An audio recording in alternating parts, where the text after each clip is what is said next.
that on the city council.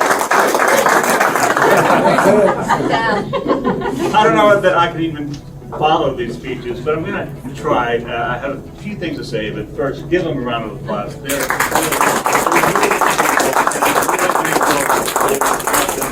Up here introducing me.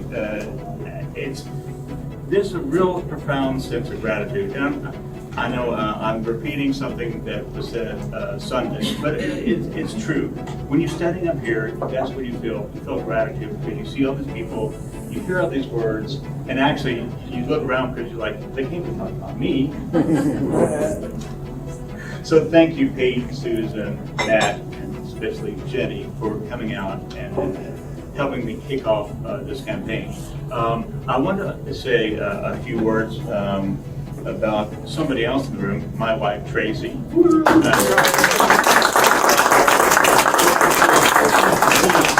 Organized the name badges, she organized the balloons, she got my girls to come out of the house. This is not their thing. So Savannah and Sydney are my just so you know about Tracy and Savannah and Sydney. So we moved to King Farm, Rockville, about 17 years ago, so almost 20 years. And Savannah was just born then. And I was looking around and I thought, oh, that's convenient. There's a metro there. I mean, and where's Pat? Pat Martin is my mother-in-law, and she lives in King Farm. So we moved here because it was convenient and to the mother-in-law because we had childcare.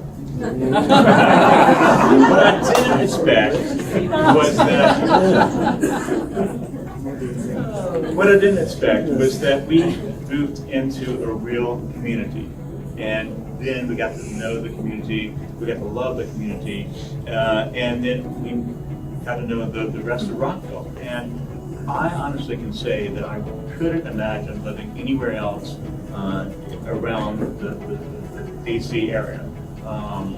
It is such a great community, and it's really been wonderful for our family.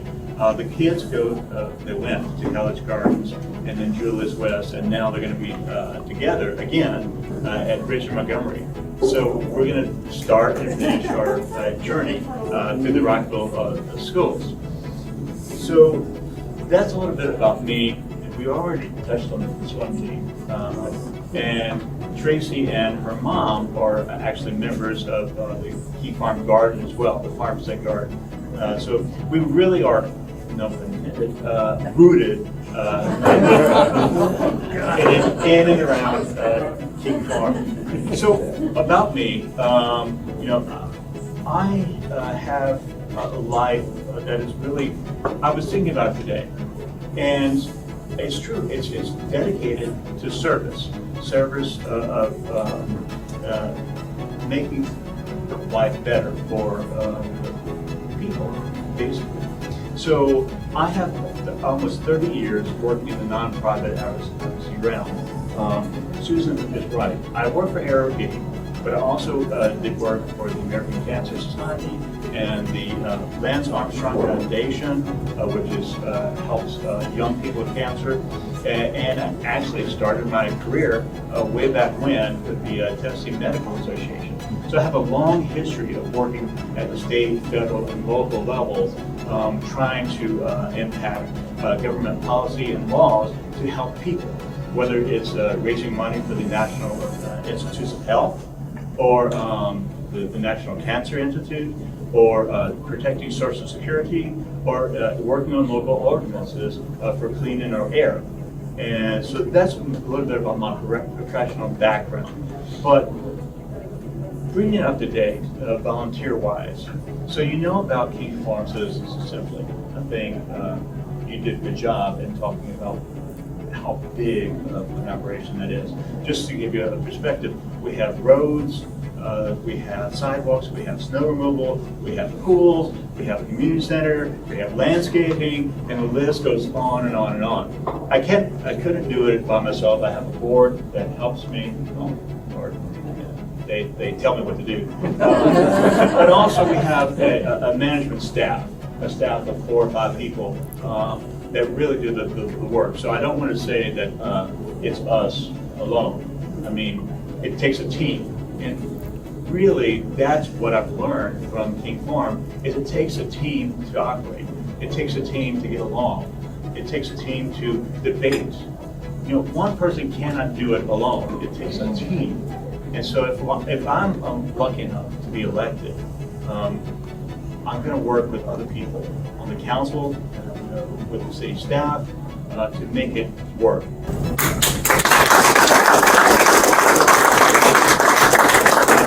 Finishing up, but I just want to say, I have priorities on the city council. First of all is safety and security. I believe that we should support the police fully, but that they should also practice community policing. And I do think that given the current chief and the state of Rockville City's police department, they do an excellent job. They can get better, but I think that that is an excellent job. I think that we should be vigilant in our hiring practices and our pay, because I know that the police officers are one of the hardest jobs to fill.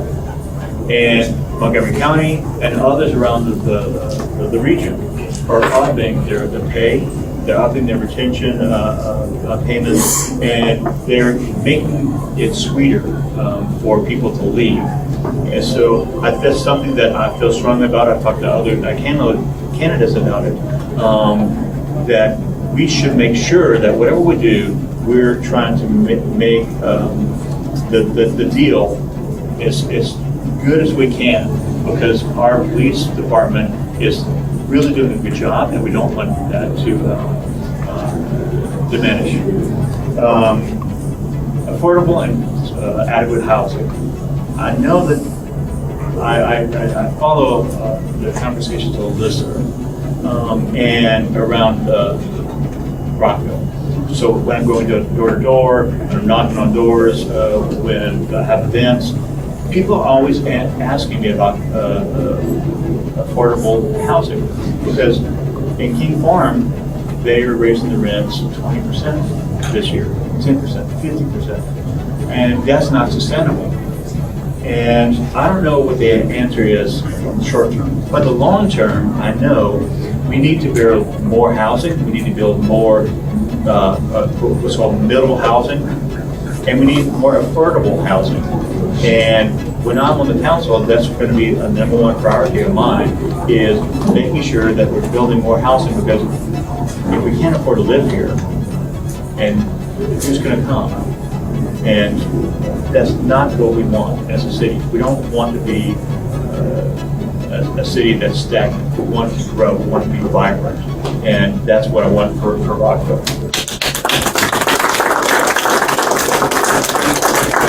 I forgot to mention that, you know, when I was running for King Farm King Farm Citizens Assembly, part of my platform was transparency, communication, and engagement, especially opening up the voter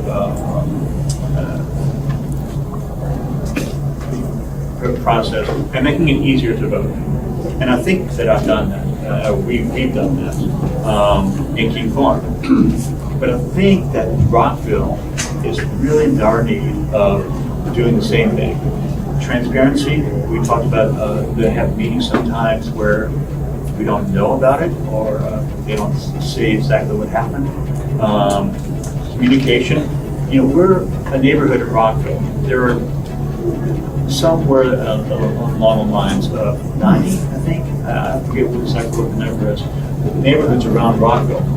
And I think the city can do a better job of communicating with these neighborhoods, because otherwise, I mean, we're just little islands, and it shouldn't be like that. And then increasing voting. And I talked to many of you about increasing voting and what Rockville can do.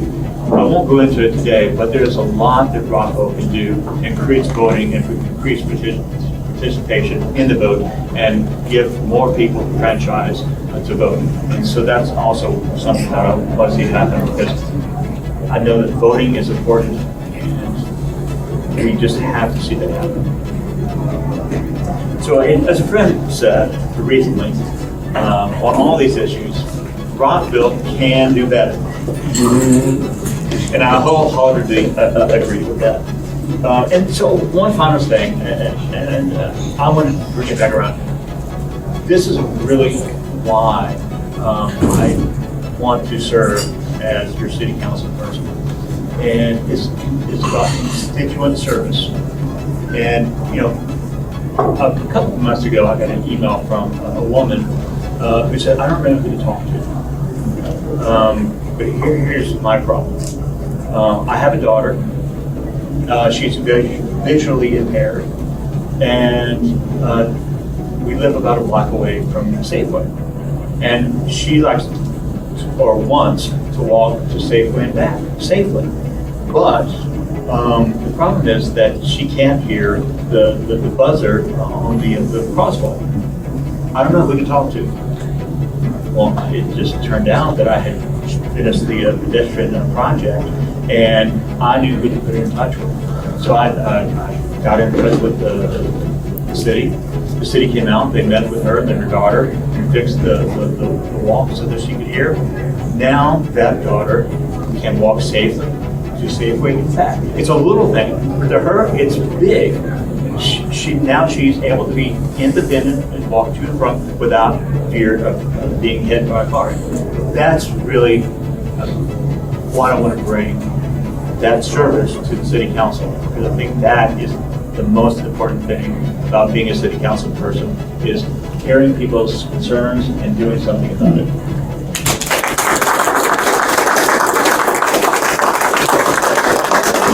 Coming out, you know, I want to take my experience and perspective to the city council. I need your help to do it. This is a grassroots campaign, and it relies on your support to make it all possible. So join the campaign to make a better future for all residents of Rockville.